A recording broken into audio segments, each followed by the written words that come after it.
കേരളത്തിന്റെ സാംസ്കാരിക തലസ്ഥാനമായ തൃശൂരിന്റെ ഹൃദയമെടുപ്പാണ് തേക്കിൻകാട് മൈതാനം. ആ പച്ചപ്പിന് നടുവിൽ സഹസ്രാബ്ദങ്ങളുടെ ചരിത്രവും പേറി തലയുയർത്തി നിൽക്കുന്ന വാസ്തുവിസ്മയമാണ് ശ്രീ വടക്കുംനാഥക്ഷേത്രം. ഐതിഹ്യവും കലയും വിശ്വാസവും ഒന്നുചേരുന്ന ഈ പുണ്യഭൂമിയിലേക്ക് നമുക്കൊന്ന് കണ്ണോടിക്കാം. ക്ഷേത്രത്തിന്റെ ഉൽപ്പത്തിയെക്കുറിച്ച് മനോഹരമായൊരു കഥയുണ്ട്. ക്ഷത്രിയ നിഗ്രഹത്തിനു ശേഷം ഭാർഗവരാമൻ കടലിൽ നിന്ന് വീണ്ടെടുത്തതാണല്ലോ കേരളം. താൻ സൃഷ്ടിച്ച ഈ മണ്ണിൽ വസിക്കാൻ അദ്ദേഹം തന്റെ ഗുരുവായിരുന്ന പരമശിവനോട് അഭ്യർത്ഥിച്ചു. ഭക്തന്റെ വിളികേട്ട ഭഗവാൻ പാർവതീ സമേതനായി ഗണപതിക്കും സുബ്രഹ്മണ്യനുമൊപ്പം കൈലാസത്തിൽ നിന്നിറങ്ങിവന്നു.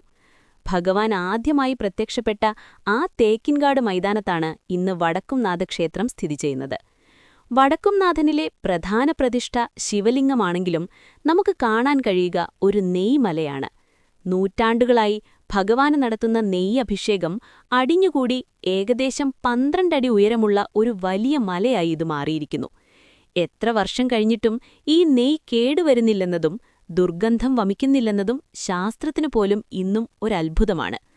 മറ്റ് ക്ഷേത്രങ്ങളിൽ നിന്നും വടക്കുംനാഥനെ വേറിട്ട് നിർത്തുന്നത് ഇവിടത്തെ തൊഴുതുക്രമമാണ്. ഓരോ ചുവടിലും പ്രത്യേക ചിട്ടകളുണ്ട്. വടക്കേ ഗോപുരത്തിനടുത്തുള്ള ശിലയിൽ നിന്ന് വടക്കോട്ടു നോക്കി കാശി വിശ്വനാഥനെ വണങ്ങിക്കൊണ്ടാണ് തുടക്കം.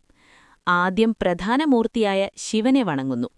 തുടർന്ന് പുറകിലെ വാതിലിലൂടെ പാർവതീദേവിയെയും പിന്നീട് ക്രമമനുസരിച്ച് ഗണപതിക്കും ശ്രീരാമസ്വാമി, ശങ്കരനാരായണസ്വാമി എന്നിവരെയും തൊഴുത് പ്രദക്ഷിണം പൂർത്തിയാക്കുന്നു.